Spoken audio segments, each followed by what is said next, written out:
안녕하세요. 오늘도 사연 살롱을 찾아주셔서 감사합니다. 한때 저 역시 불같은 사랑을 했었고 또 그것 때문에 눈물 쏙 빼는 인생 경험까지 해본 30대 여자예요. 지금은 과거에서 많이 벗어나 이렇게 사연을 쓰고 있다니 믿겨지지 않네요. 과거 여수에서 있었던 저의 6년간의 이야기들을 여러분들이 함께 들어주실 수 있나요? 저는 원래 서울 여자였어요. 미용 기술을 일찍부터 배워 여기저기 미용실에서 헤어 디자이너로 일하고 있었죠. 고등학교 때부터 머리 손질을 시작했으니까 15년이 넘는 시간 동안 이 길만 걸어왔었어요. 저는 제 일에 자부심도 느끼고 만족하고 있었어요. 하지만 저도 모르는 사이 점점 번아웃이 왔던 것 같아요. 퇴근하는 길에 이유 없이 주저앉아 호흡곤란을 호소했었던 적도 있고 숨막히게 가슴이 답답해 앉은 자리에서 콜라 한 병을 원샷 했던 적도 있었죠. 저도 제가 왜 그런지 몰랐어요. 그러다 지인의 추천으로 정신건강의학과를 가게 되었고 거기서 저는 우울증과 공황장애 진단을 받게 되었어요. 최근 들어 손님의 컴플레인이 좀 있었고 그럴 때마다 제 실력이 최악으로 평가되는 것에 대한 스트레스가 컸거든요. 그냥 잘 견디면 넘어갈 줄 알았는데 날이 갈수록 호흡곤란, 두통, 가슴 답답함 증상을 더 자주 겪게 되었어요. 약을 계속 복용해도 상태가 좋아지지 않아 저는 결국 서울을 벗어나야겠다는 생각까지 하게 되었죠. 그것도 최대한 빨리 그리고 먼 곳으로 가고 싶었어요. 저는 어디로 가야 할지 고민하다 예전에 여행으로 갔던 여수가 떠올랐어요. 혼자 떠난 여행이었는데 가는 곳마다 너무 좋아서 행복한 추억을 많이 남긴 곳이었죠. 그저 그 이유였어요. 저는 일도 그만두고 간소한 집만 챙겨 여수로 내려갔어요. 친구나 가족들은 제가 어떤 상태인지도 모르고 모두 저보고 미쳤다고 했죠. 저는 일일이 만나서 해명하고 싶지도 않았어요. 빨리 떠나고만 싶었어요. 여수에 도착하자마자 사이트에서 미리 봐둔 집들을 보러 다녔어요. 작고 정말 필요한 것들만 있는 집이었죠. 가장 마음에 드는 집을 계약하고 곧바로 바다로 향했어요. 가슴이 뻥 뚫리는 것 같았어요. 어쩌면 몇 달 뒤, 몇 주 뒤, 아니 당장 내일이라도 무작정 내려온 여수행을 후회할 수도 있었겠지만 전 그게 유일하게 제 앞에 놓인 동아줄이었어요. 다행히 저는 여수에서의 생활을 만족스럽게 적응해가고 있었어요. 한 달이나 두어 달은 일하지 않고 마냥 쉬기로 마음먹었어요. 맛집을 찾아다니거나 하루 종일 바다를 보며 제 생각을 정리하기도 했어요. 늘어지게 잠도 자고 하루 종일 걷기도 했죠. 오롯이 나만을 위한 시간을 가졌어요. 한 달 정도 이렇게 지내보니 건강 문제도 매우 좋아지더군요. 아직 가끔 공황이 와서 주저앉을 때가 있긴 했지만 그 횟수도 많이 줄고 가슴 답답한 것도 거의 없었거든요. 몸과 마음이 건강해지다 보니 자연스럽게 다시 일하고 싶은 욕구도 생겼어요. 다행히 미용실에 바로 취직이 되었어요. 서울에서보다 페이는 좀 낮았지만 전 아무래도 괜찮았어요. 처음 미용사가 되었을 때처럼 열정적으로 일을 하고 싶어졌어요. 의욕 넘치고 열심히 일하는 제 모습에 같이 일하는 동료들도 굉장히 협조해 했죠. 그렇게 여수에서의 1년이 흘러갔어요. 재미있게도 저는 낚시 동호회에도 들어가 주변에 친구들도 많아졌어요. 생각보다 낚시가 저와 잘 맞는 취미더라고요. 그렇게 다시 밝고 건강해진 제 모습에 스스로 너무 만족하고 있었죠. 그러다 한 남자를 알게 되었어요. 제게 머리를 하러 온 손님이었는데 스타일이 마음에 들었는지 단골이 되었죠. 자주 보다 보니 이것저것 나누는 얘기도 많아지고 밖에서 데이트하는 사이까지 된 거예요. 저보다 5살 어린 그 남자는 제가 정말 잘 대해줬어요. 본인도 살면서 이렇게 사랑하는 여자를 만나본 적이 없다면서 적극적으로 사랑을 표현해왔어요. 교제를 시작하고 4개월쯤 되었을 무렵이었어요. 은세야, 우리 결혼하자. 뭐? 우리 아직 반년도 안 만났어. 무슨 결혼이야. 나 도저히 안 되겠어. 너 없이는 안 될 것 같아. 더 연애해도 어차피 너랑 결혼할 건데 그냥 빨리 하고 싶어. 결혼하자. 남자는 불도저 같았어요. 당시 제 나이는 34, 남자는 29이었어요. 남자와의 연애는 과거의 남자친구들이 전혀 기억이 나지 않을 정도로 좋았어요. 남자 역시 여수 사람은 아니었고 다른 지역에서 건너와 헬스장을 운영하고 있었죠. 그 남자와의 시간이 너무 행복했어요. 어리고 잘생긴 데다 몸도 좋고 제게만 헌신하는 남자를 만난 것도 행운인데 그런 그가 제게 빨리 결혼하자고 조르다니 꿈만 같더군요. 왕규야, 나 너랑 같이 낚시 즐기고 싶어. 자기도 동호회 들어오면 안 돼? 그럴까? 알았어. 제 부탁에 남자는 기꺼이 동호회에도 들어왔고 낚시라는 공통 취미까지 생기니 더할 나위 없이 좋았어요. 동호회 안에서도 모두 저희 커플을 부러워했죠. 왕규랑 은세는 진짜 잘 어울린다. 둘 다 선남선녀인데다 어쩜 저렇게 서로 눈에서 꿀이 뚝뚝 떨어져? 너무 부러워서 질투나네. 다 은세가 저한테 잘하니까 저도 더 잘해주고 싶은 거예요. 어머머, 완규 말하는 거 너무 스윗한 거 아니야? 은세 완전 행복하겠다. 저희는 교제 후 결혼까지 초고속으로 8개월밖에 걸리지 않았어요. 여수라는 먼 곳까지 와서 제 짝을 만나게 되다니 꿈만 같았어요. 우리의 신혼은 연애의 연장선이었어요. 너무 행복했어요. 자기야, 나 1인 헤어샵 해볼까? 1인 헤어샵? 직원 안 두고 나 혼자 하는 거야. 한 명씩만 예약제로 받으니까 가게도 그렇게 클 필요 없고. 그런데 주변에 1인 샵이 조금씩 늘어나고 있거든. 그래서 좀 차별화를 둬서 메이크업까지 같이 하면 어떨까 싶어. 그거 좋은 생각이다. 머리랑 화장을 한 곳에서 해결할 수 있다니. 그런데 자기 메이크업은 잘해? 아니, 그래서 배워볼까 하고. 이제부터? 자기한테 조금 미안하지만 나 제대로 메이크업 배울 때까지만 좀 고생해주면 안 될까? 미용실 하면서 배우면 너무 오래 걸릴 것 같아. 일 그만두고 빨리 열심히 배워서 내 가게 오픈하는 게 여러모로 나을 것 같아. 자기 생각은 어때? 그래, 뭐 하나 제대로 배우려면 일하면서 하기에는 좀 그렇지. 자기 부담 갖지 말고 열심히 배워. 내가 더 부지런하게 돈 벌게. 정말? 와, 너무 고마워. 자기는 진짜 천사야. 나 정말 자기 사랑해. 우리 부부인데 자기 일이 내 일이고 그런 거지. 뭘 이런 걸로 고마워해. 학원부터 얼른 알아보고 미용실에도 일 그만둔다고 얘기해야지. 알았어.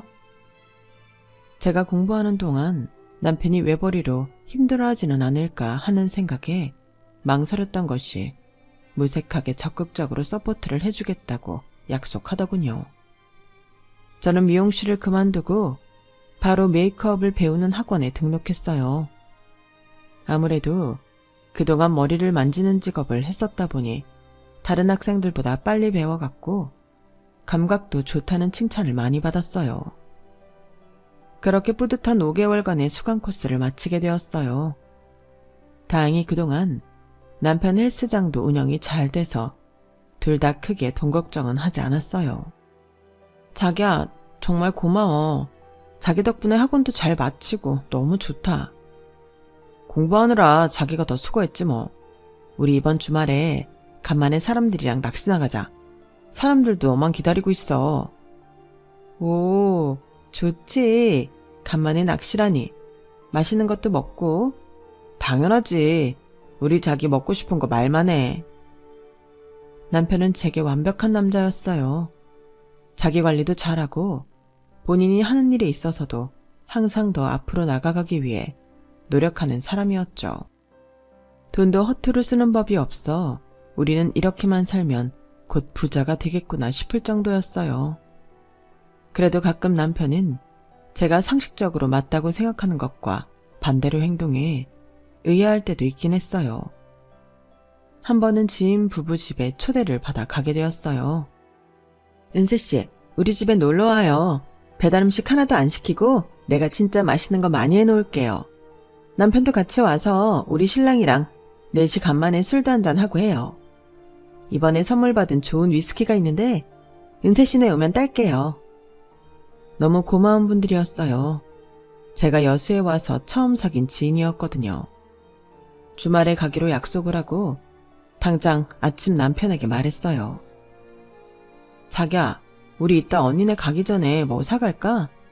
저기 빵집 가서 맛있는 케이크랑 디저트 이것저것 사갈까? 아니면 마트 가서 과일 바구니 큰 거를 하나 가져갈까? 응? 그런 걸 왜 사가? 왜 사가긴, 우리를 언니네 집에 초대해 주셨잖아. 맛있는 것도 엄청 많이 준비해 주신다고 했어. 그럼 우리가 예의상 선물 정도는 사가는 게 맞잖아. 빈손으로 거기를 어떻게 가? 글쎄, 난 좀 이해가 안 되는데? 그쪽에서 우리를 초대한 거잖아. 그런데 왜 우리가 선물을 사가야 되는 거지? 난 잘 모르겠네. 남편은 간혹 저런 황당한 말들로 저를 당황시켰어요. 남편의 상식과 저의 상식이 부딪히는 상황이 종종 생겼어요. 그리고 한 번은 또 이런 일도 있었어요. 은세야, 나 여수 놀러 간다. 휴가를 하루밖에 못 빼서 1박 2일이긴 한데 그래도 어쨌든 가긴 간다. 미진이도 같이 가기로 했어. 정말? 언제 오는데? 빨리 와. 보고 싶다. 숙소 안 잡았지? 숙소 잡지 말고 우리 집으로 와. 밤새 얘기하고 놀자.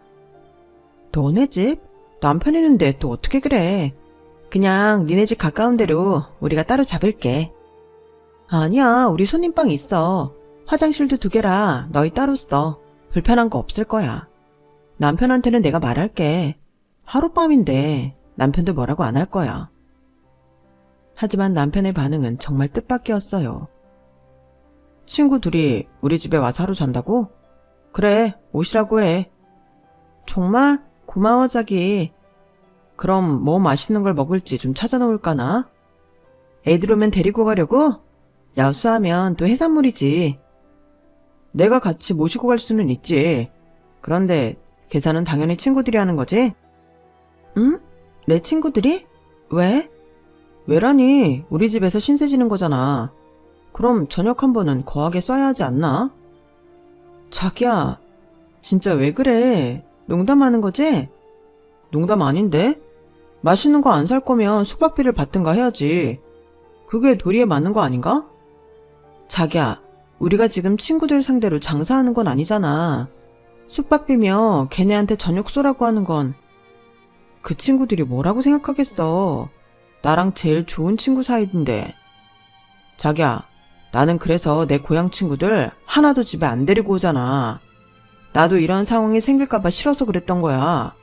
그럼 자기도 똑같이 데려오지 말아야 공평한 거잖아. 공평? 우리 부부 사이에 공평이란 말이 맞아? 난 도저히 지금 이 문제 때문에 우리가 왜 싸우는지 이해할 수가 없네.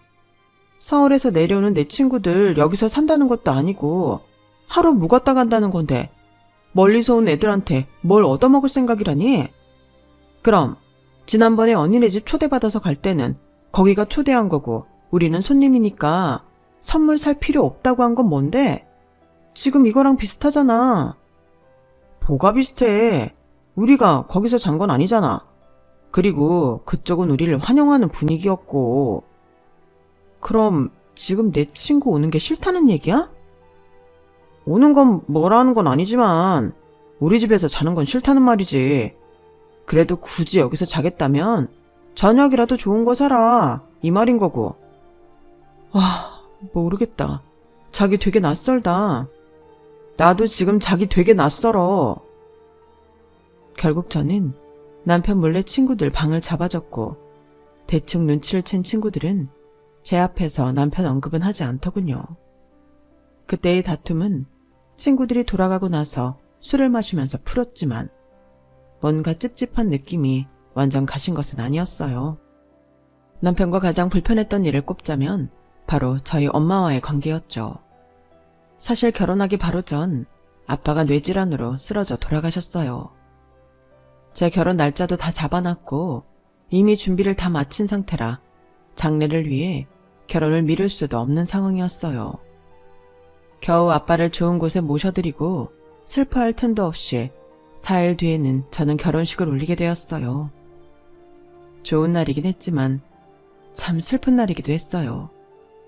아무도 울지는 않았지만 그렇다고 누구 하나 큰 소리 내서 웃지도 못했죠. 제 결혼식을 앞두고 아빠의 장례를 치렀다고 하면 모두 저를 많이 걱정하셨었는데 사실 제 입장에서는 엄마가 가장 큰 걱정이었어요. 생전에 엄마와 아빠 사이가 각별해서 동네에서도 인꼬부부라 소문이 자자했거든요. 어딜 가든 아직 둘이 손잡고 다니고 나이가 60이 다 됐는데도 꽁냥꽁냥 하는 모습이 불륜 커플로 오해하기 십상이라고 농담처럼 말하기도 했었죠. 그러니 아빠를 떠나보낸 엄마는 완전 생기를 잃어버렸어요. 일주일 상간에 살도 많이 빠지셨고요. 제 결혼식 때도 고운 한복과 화장이 보이지 않을 정도로 엄마 얼굴은 어두웠어요. 남편은 그런 엄마를 이해한다고 말은 했지만 솔직히 겉과 속이 좀 다른 느낌이었어요. 자기야, 우리 이번 주에 잠깐 서울 갔다 오지 않을래? 서울? 갑자기 뭔 일 있어? 아니 그냥 아까 엄마랑 통화했는데 목소리가 여전히 안 좋더라고. 가서 엄마랑 쇼핑도 하고 맛있는 것도 먹으면서 기분도 좀 풀어드리자, 응? 아, 그럼 자기 혼자 갔다 올래? 왜? 자기 다른 일 있어? 주말에 헬스장 상담 오겠다고 하신 분들 예약건이 많아서 매니저 혼자서는 안 될 것 같아. 내가 옆에 있어야지. 그럼 평일에 당일로라도 잠깐 같이 갔다 오자. 그냥 자기 다녀와. 나중에 알고 보니 예약 상담이 많다는 것도 다 거짓이었고 심지어 동호회 사람들이랑 낚시를 다녀왔더군요. 자기 진짜 너무한 거 아니야? 왜 거짓말을 해? 자기야, 내 말 들어봐. 난 자기를 위해서 그렇게 한 거야. 뭐? 뭐가 나를 위한 건데? 솔직히 내가 장모님한테 가기 싫다 이랬으면 자기가 더 상처받았을걸? 내가 거짓말한 거 자체를 놓고 보면 잘못했지만 그 전에 자기를 배려해서 했다는 것만 좀 알아줘. 변명치고는 너무 치사하다. 정말이야. 그리고 내가 같이 가는 것보다는 자기랑 장모님 둘이 시간 보내는 게 더 편하잖아. 우리 엄마랑 있는 게 그렇게나 불편해? 불편하지. 우리 엄마는 아니니까. 뭐? 그럼 자기 헬스장 회원들은 어떻게 그렇게 잘 대해? 그건 일이잖아. 돈이랑 관련 있는 거고. 그렇게 다른 상황을 억지로 연관시키지 마. 우리 엄마가 불편하고 같이 있는 시간이 싫다고 너무 솔직히 말하니 오히려 제가 더 말문이 막히더군요. 얼마 후 엄마와 일이 드디어 크게 터지고 말았죠. 엄마, 이 시간에 무슨 일이야? 아직 안 잤어? 은세야. 엄마, 왜 울어? 무슨 일 있어? 아빠가 너무 보고 싶어. 아빠 보내고 네 집에서 한 번도 맘 편히 잡은 적이 없어. 혼자 지내니까 너무 마음이 쓸쓸해. 엄마, 울지 마. 내가 거기까지 생각을 못했네. 미안해. 엄마랑 아빠가 둘이 알콩달콩 살던 그 집에서 이제 엄마 혼자인데 내가 더 잘 챙겼어야 하는데 너무 미안해 엄마. 그날 밤 전화를 끊고 저는 한숨도 이룰 수가 없었어요. 마음이 먹먹해지고 어떻게 해야 하나 고민이 됐죠. 그러다 남편에게 의논을 했어요. 자기야, 있잖아. 우리 엄마. 장모님 왜? 아무래도 거기서 둘이 지내시다가 혼자 계시려니까 많이 힘든가 봐. 집을 좀 줄여서 이사를 시켜드렸으면 하는데 그 전에 한 3달 정도 여기 내려와서 마음 좀 다독여드리면 안 될까? 엄마 성격에 오래도 안 있으려고 하실 거야. 그냥 지금 엄마가 너무 힘들어하니까 여기서 머리도 식히고 바닷바람도 쐬고 하면 다시 시작할 용기가 좀 생기지 않을까 싶어서. 나도 처음 여수 오기 전에 많이 힘들었는데 지금 아주 좋아졌잖아. 그래서 우리 집에 와서 지내시게 하겠다는 거야? 조금만 이해해주면 안 될까? 남편의 얼굴이 매우 심각해지더군요. 자기야, 기분 나빠하지 말고 들어. 난 예전에도 말했지만 장모님 너무 불편해. 남편 이름 마음 이해하지만 그 슬픈 마음이 우리한테까지 영향을 줄까봐 그래. 슬픈 마음이 영향을 준다고? 난 지금 자기랑 둘이 너무 좋아. 그런데 장모님이 오신다고 하면 신경 써야 할 것도 많을 테고 불편해서 눈치도 볼 테고 그러다 자기랑 다툴 것 같고 그냥 장모님이 서울에서 혼자 잘 이겨낼 수 있는 다른 방법을 찾는 게 좋을 것 같아. 저는 어안이 벙벙했어요. 물론 장모와 한 집에서 지낸다는 것이 불편할 수는 있겠지만 우울증으로 너무 힘들어하는 엄마의 처지를 이렇게까지 외면할지는 몰랐거든요. 저한테는 한없이 다정하고 완박한 사람이었는데 제3자가 끼는 일에는 예외 없이 이기적인 모습이 튀어나오더군요. 자기 마음은 알겠는데 지금 엄마가 정말 많이 힘들어해. 딱 3달만 이해해주면 안 될까? 3일이고 3달이고 난 내키지가 않네. 만약에 그러다 여수 좋다고 아예 오시면 어떡할 건데? 자기나 나도 연구 없이 왔다가 여기 좋아서 눌러 앉은 거잖아. 만약에 그런 일이 정말 생기면 그때는 엄마가 집을 따로 구해서 살아야겠지. 나는 자기 그렇게까지 생각하는 줄 몰랐네. 따로 구해도 어쨌든 같은 여수에 있는 거잖아. 서울에 있을 때보다 만나는 빈도수도 자연스럽게 높아질 거고. 저는 정말 기가 차서 아무 대꾸도 할 수가 없었어요. 그러자 남편이 본인이 이겼다고 생각했는지 아예 쐐기를 박더군요. 자기야, 나는 만약에 우리 엄마가 여수 온다고 해도 말릴 거야. 떨어져 산지 오래돼서 만나도 잠깐 반가운 거지. 같이 오래 있다 보면 싸움만 난다니까. 자기도 분명히 장모님이랑 그럴 거야. 나는 정말 자기 사랑해. 자기랑 평생 이렇게 둘이 살고 싶어. 아기? 난 필요 없어. 자기만 내 옆에 있으면 돼. 우리 영원히 서로만 보고 살자. 내 말 무슨 말인지 알지? 저는 머리가 띵해지며 어지러워 아무 말도 할 수가 없었어요. 물론 사람마다 장단점이 있는 건 당연하겠지만 이렇게 자기만 아는 사람이란 것을 발견하지 못했다는 것에 약간의 후회가 밀려오기 시작했어요. 하지만 저도 남편에게 당했던 걸까요? 쇠뇌라는 걸요. 그래, 저 사람이 지금 나한테 너무 몰빵을 해서 그래. 결혼한 지 얼마 되지도 않았고 둘만의 시간을 더 즐기고 싶은 거겠지.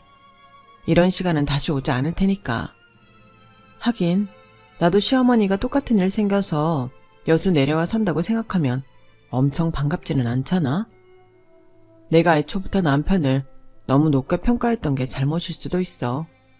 내가 나만의 성향을 갖고 있듯 이것도 저 사람만의 성향인 거지. 다름을 인정하자. 남편이라고 나랑 똑같은 사람이 될 수는 없는 거잖아. 이제 다른 걸 깨달았으니까 맞춰가도록 노력하자.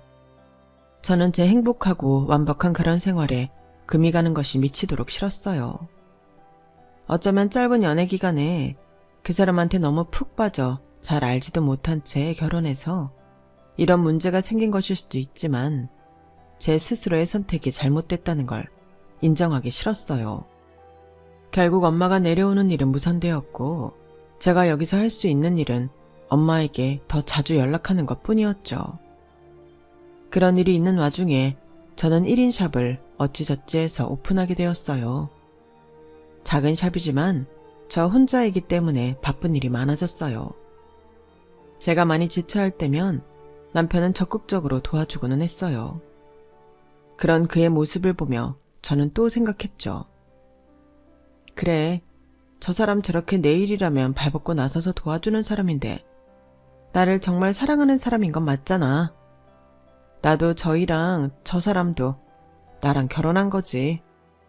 아무리 결혼이 가족끼리 만남이라고 해도 저 사람한테는 그냥 내가 온 우주인가 봐. 엄마나 지인 일은 더 이상 서운해하지 말자. 나한테 잘하는 게 제일이지. 뭐 다른 게 있겠어? 저는 계속해서 남편에 대한 찝찝함을 털어버리려고 스스로 합리화를 했어요. 제 샵도 손님이 조금씩 많아지고 남편 헬스장 역시 꾸준히 잘 되면서 저희는 경제적으로 크게 나쁘지 않았어요. 그러다 보니 자연스럽게 우리는 집에 대해서 대화를 나누게 됐죠. 자기야, 우리 여기 전세잖아. 이제 슬슬 자가 알아보는 게 어떨까? 너무 좋지. 그렇잖아도 저기 H동에 바다 앞에 지었다는 새 아파트 대단지 홍보하더라고. 나도 그 소식 듣고 살짝 욕심을 내긴 했었어. 우리가 앞으로 여수 떠날 일은 없겠지? 난 맹세하는데 절대 여수 안 떠나. 여기가 내 고향이고 새 집이야. 자기도 내 옆에서 평생 바다 보고 살 생각이나 하라고. 그럼 우리 거기 좀 알아볼까? 남편과 저는 지은 지 얼마 안 된 새 아파트를 분양받기 위해 정보를 수집하기 시작했어요. 다행히 미분양이 몇 채 남아있더군요. 그 다음은 대출 여부였어요. 둘 다 자영업자라서 얼마나 나올지 확신이 없었죠. 하지만 남편 명의로는 대출 받을 수 있는 돈이 너무 적었어요. 이미 헬스장을 차릴 때 받은 대출이 많았던 거죠. 물론 밀리지 않고 갚고 있기는 하지만 더 많은 대출은 안 되더군요. 그래도 다행히 제 명의로는 대출이 최대 4억 2천까지 나온다는 것을 알게 되었어요. 풀대출 받아서 4억 2천에다가 우리가 그동안 모은 1억 3천까지 하면 5억 5천이네. 저 아파트가 6억 2천이니까 7천만 더 어디서 융통하면 되겠어. 이건 내가 어떻게든 마련해볼게. 그래도 다행이야. 자기 앞으로 많이 받을 수 있어서. 저는 사실 4억 2천 대출을 받을 수 있다고 해도 그거야말로 다 빚인데 어떡하나 걱정이 앞서긴 했어요. 하지만 한번 결심한 건 절대 굽히지 않는 남편은 한 달에 갚아야 되는 원금과 이자 계산까지 이미 다 끝내놓은 상태더군요. 혹시 아기가 생긴다면 이 계획에 차질이 생길 텐데 하며 저는 걱정스러운 마음을 숨길 수 없었죠. 자기야, 뭘 걱정해. 자기 지금 샵 너무 잘 되잖아. 심지어 여기저기서 강의해달라고 DM도 오고 한다면서. 나도 요즘 헬스장 완전 성수기야. 우리 지금처럼 열심히 하면 그 돈 몇 년 안에 갚을 수 있어. 자기랑 나랑 결혼한 지도 몇 년 안 됐는데 벌써 1억 넘게 모았잖아. 우리는 할 수 있다니까. 나만 믿어. 몇 달 뒤 저희는 아파트에 입주를 하게 되었어요. 앞으로는 시원하게 펼쳐진 바다뷰가 있고 뒤로는 시내가 다 보이는 정말 환상적인 집이었어요. 갚아 나가야 할 빚도 잠깐 잊은 채 이런 집에 살게 됐다는 것에 행복해하고 있었어요. 하지만 머지않아 제게는 그곳이 뼈아픈 집이 되어버렸죠. 어느 날 남편이 제게 말하더군요. 자기야, 나도 공부를 좀 했으면 하는데. 어? 무슨 공부? 신체 관련한 공부 더 배웠으면 해서. 신체? 그 경수 형님 있잖아. 제2동에서 헬스장 운영하시는 나랑 친한 형님. 아, 경수씨 알지? 그 형도 나랑 똑같거든. 우리 둘 다 체육학과를 졸업한 것도 아니고 운동 좋아해서 시작한 거잖아. 그런데 일을 하다 보니까 내가 만약 이 보여지는 겉모습 말고 신체에 대해 더 잘 알고 있다면 회원들이 더 나를 전문성 있는 사람으로 보지 않을까 싶은 생각이 들더라고. 그런데 경수 형님 아시는 분이 해부학도 공부하시고 운동신경계에 대해 빠삭한 분이 있나 봐. 그분이 일주일에 한 번씩 오셔서 다 같이 스터디할 사람 있으면 해주겠다고 하셨대. 경수 형님이 나한테 묻더라고. 그 스터디 같이 하지 않겠냐고. 일주일에 한 번? 그분이 오시는 건 한 번이긴 한데 우리는 또 따로 만나서 스터디 해야지. 그러면 헬스장을 하면서 공부하기는 힘들다는 말인 거야? 헬스장은 계속 해야지. 다만 매니저 윤성이가 주로 관리하고 나는 잠깐 빠져 있어야지. 이거 다 공부할 때까지만. 자기가 더 전문적으로 배우고 싶어 하는 건 좋은데 헬스장 괜찮을까? 그래서 내가 양심상 윤성이랑 다른 애들 월급을 좀 높여주려고 하거든. 그럼 내 손에 떨어지는 돈이 좀 적어지긴 하겠지. 그럼 그 부분은 부족하지 않게 자기가 좀 메꿔주면 좋겠다 싶은 거지.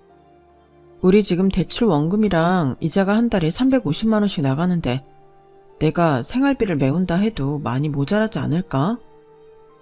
자기도 예전에 결혼하고 바로 메이크업 공부한다고 생업은 손 놓은 적 있잖아. 그때 내가 다 뒷바라지 해주고, 알지? 내가 몇 년 동안 이 공부를 하겠다는 게 아니라 얼마 안 걸릴 텐데 이번에는 자기가 나 좀 도와주라. 이거 스터디 끝나고 나면 혹시 알아? 헬스장 사장이 완전 전문가라고 소문 잘 나서 더 대박 터질지. 그러니까 그때까지만. 응? 남편이 예전에 제가 메이크업 공부를 하면서 돈을 못 벌 때 도와줬고 지금 또 그걸 이용해 샵이 더 잘 되고 있으니 제가 할 말이 없더군요. 결국 전 남편의 공부하겠다는 의지를 꺾지 못하고 응원해주겠다 했어요. 한편으로는 딴 생각 안 하고 자기 성장과 발전에 저렇게 힘쓰는 게 내 남편이라는 것이 대단하다는 생각까지 하게 되더군요. 하지만 그놈의 스터디가 우리 사이에 불을 지르는 화근이 되어버렸죠. 자기야, 나 집에 왔는데 지금 어디야? 나 형님들이랑 스터디하고 있지. 오늘 다들 완전 불붙어서 12시까지는 공부하다 갈 것 같은데? 자기 먼저 자. 그래? 자기랑 같이 먹으려고 치킨 사왔는데. 자기 먹고 자. 알았지? 잘 자. 남편은 공부에 빠져도 단단히 빠져버린 거예요. 심지어 같이 공부하는 사람들도 다들 열정맨이라 더 시너지 효과를 내며 열심히 하는 것 같더라고요. 남편은 이제 헬스장에 한 달에 2-3번 들릴까 말까 하는 정도였어요. 윤성 씨가 자기 전화 안 된다고 쳤던데? 아, 그래? 전화한다는 게 깜빡했네. 헬스장에 뭐 문제가 약간 있는 것 같던데? 그래? 윤성이가 뭐 잘 알아서 하겠지. 급한 거면 또 전화 왔겠지. 한 번밖에 안 왔네. 나 2시까지 공부하고 잘게. 자기 먼저 자. 오늘도 늦게까지 하려고? 오늘은 좀 같이 자자. 우리 이거 공부해서 쪽지 시험 보고 많이 틀린 사람이 맥주 쏘기 내기했단 말이야.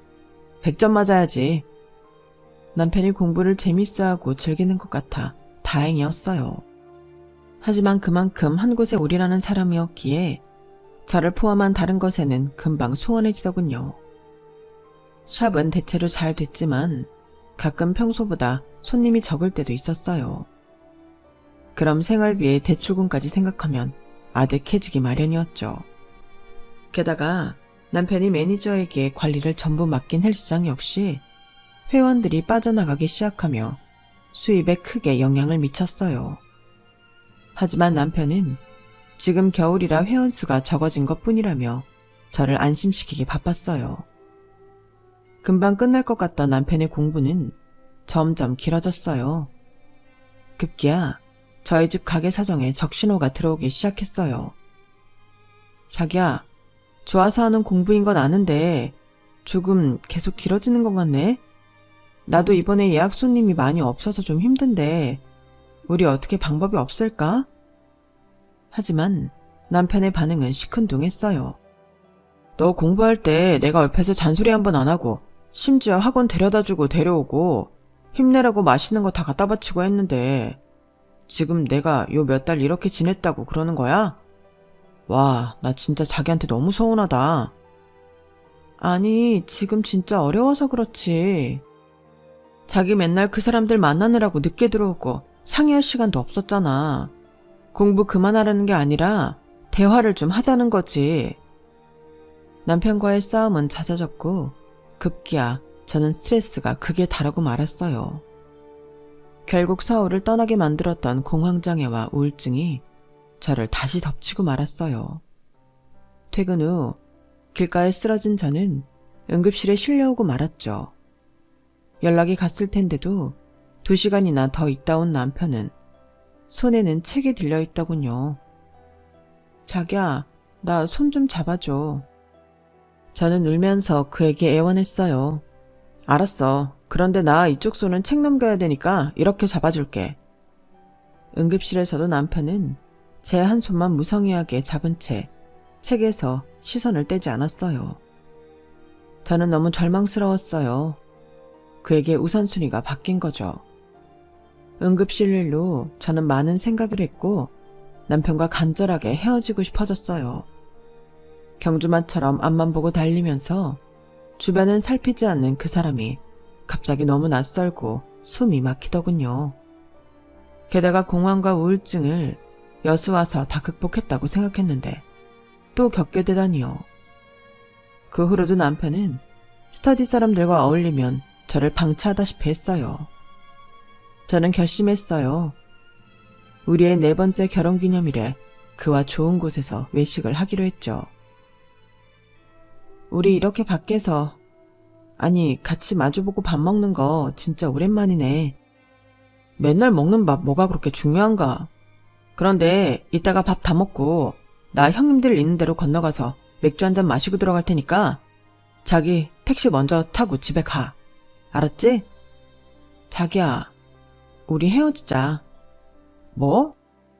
나 최근 2달 동안 살이 10kg 넘게 빠졌어. 자기 나한테 그런 얘기 하나도 안 해주더라. 지난번 응급실 실려갔을 때도 내가 자기한테 손 좀 꼭 잡아달라고, 나 좀 안아달라고 얼마나 애원했니? 그런데 자기는 책 봐야 된다고 나한테 소홀하게 굴었잖아. 나 요즘 다시 정신과 다녀. 그건 알아?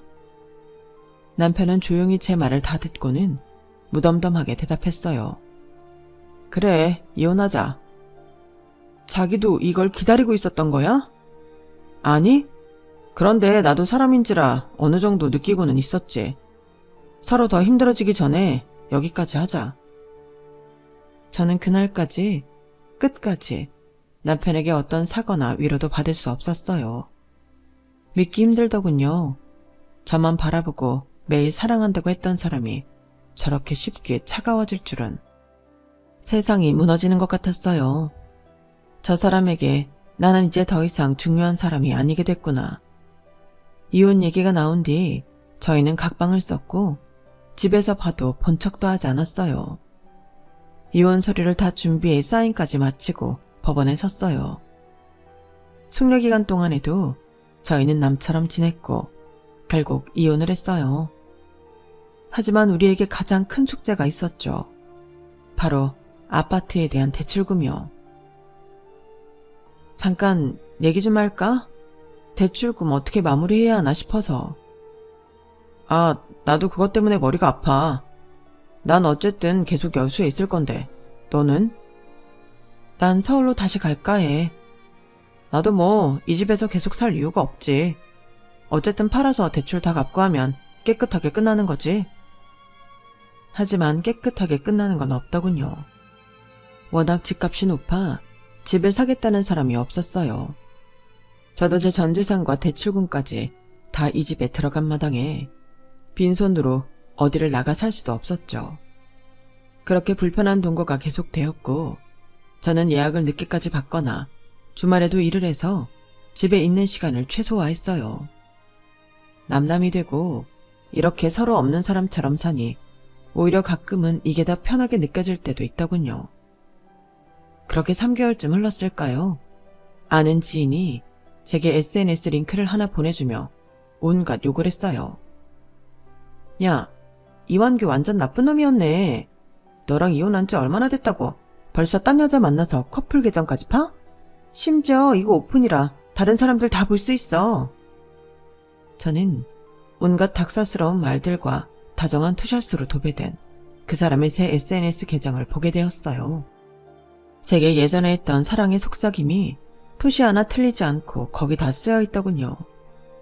저는 그 사람과 다시 재결합을 원한 것은 전혀 아니었지만 이혼한 지 3개월도 안 된 상황에서 새 여자가 생겼다는 것을 알고 나니 눈이 뒤집히더군요. 저는 그날 저녁 거실에서 그 사람을 기다렸어요. 이완규, 얘기 좀 해. 무슨 얘기? 너 우리가 이 집 산 6억 2천만 원보다 더 잘 받아서 팔려고 하지 말고 무조건 더 싸게라도 매물 내놔. 하다못해 전세라도 내놔. 그리고 나 돈 줘. 이 집에서 제발 나갈 수 있게. 여태까지 서로 귀신처럼 잘만 살아놓고 갑자기 무슨 소리야? 어떻게 손해를 보고 팔아? 지금 그 가격에 들어온다는 사람이 전혀 없잖아. 언제까지 이혼한 우리 이렇게 살아야 되는데? 그리고 너 여자 생겼잖아. 너도 알게 됐구나. 그 여자도 지금 상황 알아.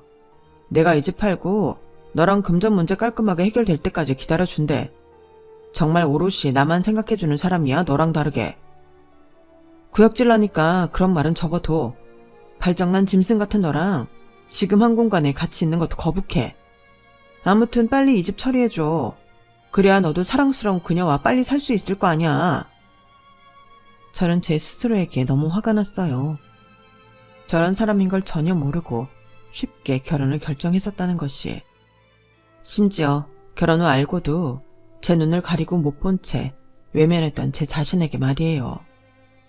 자책과 회의감에 휩싸인 저를 겨우 붙잡고 지탱하고 있었죠. 그 후 그 사람과 몇 번의 언쟁을 더 하고 나서야 더 저렴하게 집을 내놓기로 합의를 봤어요. 손해를 좀 보긴 했지만 저는 결과적으로 빚을 다 갚고 다시 서울로 올라와 새 출발을 결심했어요. 엄마와 같이 살며 멀지 않은 곳에 다시 1인 샵을 오픈했어요. 새로운 시작은 쉽지 않았지만 저는 전보다 더 열심히 살면서 과거를 잊으려 노력했어요. 그래서인지 다행히 제 샵은 생각보다 일찍 자리를 잡았고 많지는 않지만 적당한 워라밸을 즐기면서 배달비 걱정 없이 음식을 주문할 정도의 여유는 갖고 살고 있었어요. 아, 중요한 이야기를 놓칠 뻔했네요. 얼마 전 길에서 우연히 예전 낚시 동호회 사람을 만났거든요. 은세 너 서울에 있었구나. 왕규랑 이혼 소식은 들었다. 오빠는 왜 여기 있어요? 나 사촌 결혼식 때문에 잠깐 올라왔어. 간만에 보니 반갑다. 그러네요. 잘 지내요? 다야 뭐 똑같지. 맨날 낚시나 하고. 오빠도 이제 좋은 사람 만나서 결혼해야죠. 너한테 그런 얘기 들으니까 기분이 이상하다야. 오빠도 참. 왕규 소식은 좀 들었어? 아니요, 전혀 몰라요. 에휴, 우리가 다 이모와 말했거든. 너같이 능력 있고 성격 좋은 여자 놓친 거 후회할 거라고. 너랑 깨지고 금방 만난 여자 있잖아. 거의 바로 임신해서 결혼식 없이 동거부터 했는데 애를 낳고 살다가 여자한테 빚이 엄청나다는 것을 알았나 봐. 뭐 원망해도 늦었지. 자기 애까지 낳았는데. 그래서 울며 겨자 먹기로 산다더라. 앞뒤 안 보고 자기만 아는 사람이 애가 있다고 그 빚 많은 여자를 그냥 떠안았다고요? 왕규 헬스장도 완전히 날라갔거든. 그거 더 잘되게 해보겠다고 스터디인가 뭐에 미쳐서 다니다가 밑에 애들이 다 해먹고 톡였다고 하더라고. 뭐 그 전부터 관리 부실로 회원 계속 빠져나가는데 신경도 안 쓰고. 아무튼 지도 이제 다 잃으니까 그 여자라도 옆에 두고 사는가 보더라고. 걔한테는 미안하지만 속으로 참 네가 헤어진 게 다행이다 싶더라고. 제 얘기 듣고 보니 어떠세요? 자기 관리와 발전의 완벽을 기했던 한 남자가 옆에 있는 사람의 소중함을 잊고 살다 마주한 현실. 정말 놀랍지 않나요? 저는 본인 스스로의 성정도 좋지만 내 곁에 있는 이들을 살피면서 챙기고 감사할 줄도 아는 삶을 배웠답니다. 앞으로도 배려하는 마음으로 살아가도록 노력해야겠습니다. 지금까지 제 이야기 들어주셔서 고맙습니다. 건강이 최고예요. 건강하시고 항상 행복하세요. 여러분, 사연 댓글에 응원과 현명한 조언 부탁드려요. 좋아요와 구독은 저에게 큰 힘이 됩니다. 오늘도 좋은 일 가득하세요.